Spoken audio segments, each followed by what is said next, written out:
went to college, did the usual things in his apprenticeship.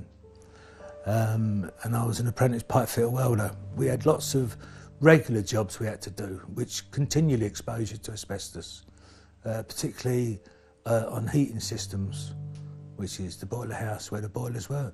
I mean, the boilers, everything on a boiler in those days was asbestos. Every gasket was asbestos. Everything was asbestos, you know. And you'd be scraping all these joints, gasket joints, and they'd all be made of asbestos. And every year you strip the boilers down twice a year and you'd have to scrape all the joints off, and they were all asbestos.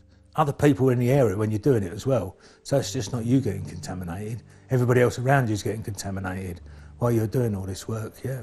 And the company never supplied us with any protective equipment because it was, in those days, health and safety didn't mean anything. I don't think I ever wore a dust mask until I was about 30 because companies just didn't supply this sort of equipment because it was money and that was it. I guessed it was mesothelioma.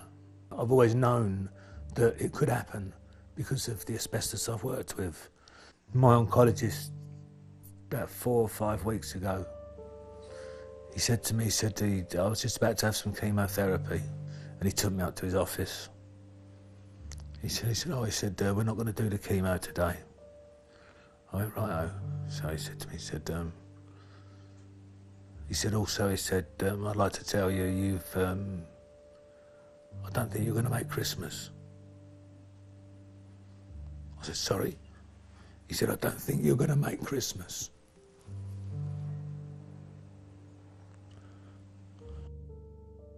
Oh, Grandad, has the cancer gone? And we said, no, not yet. Well, does that mean Grandad's going to die? And say, no, Grandad won't die. Granddads don't die. And it's that sort of thing where you're thinking, oh, you know, what can you say? All I was trained to do was a job. I was never trained to do with anything with health and safety whatsoever. It was purely the job. I'm not even sure the guys teaching me were aware of any risks. In fact, they wouldn't have been. I don't think even they were aware of any risks because they were in the same environment as I was in. We were always going out, always going on holiday, international holidays. Went to Mexico, India, Africa. We had a few more planned, which was Vietnam. We both wanted to go to Vietnam, but whether it will actually happen, it's another thing. When I was an apprentice, I worked in this canteen. The pipe fitters were doing an awful lot of work in there. And I remember that the tea ladies used to make all the rolls in there. And I went up there and I was knocking off asbestos and all the tea ladies were working there. And I had about 20 tea ladies in there. And there am I, banging away with hammer and chisel, knocking all this asbestos off. And they're making rolls.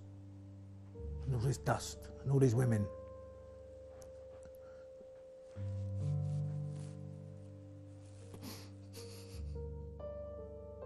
When you realise what you may have done to other people,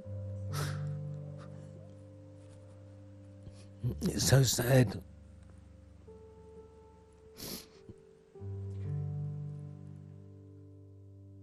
I'll just think of them, am I coming to work tomorrow? Is Chris going to say to me, do you have to go in? And that's how I take every day. I take every day because of Chris, how he's feeling, and then I decide what I'm going to do. And your brain is just so tired mentally, it's unbelievable. And everybody says to me, well, how are you doing? How are you doing? You know, you're the other half, how are you? And I say, well, I'm fine because I'm not ill. And that's my saying. There's nothing wrong with me, I'm not ill, so I'm fine. One of the big problems I find, especially now, is with the younger contractors, particularly the ones that are in little firms, the one-man band type thing. I don't think they'd know asbestos, as I say, if it hit them in the face.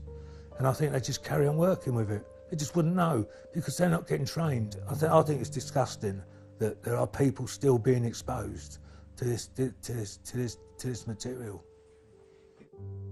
You know, if we've got contractors coming in that we know are going to start drilling into columns, etc., they're all made aware that there could be asbestos behind it. Not necessarily, but there could be.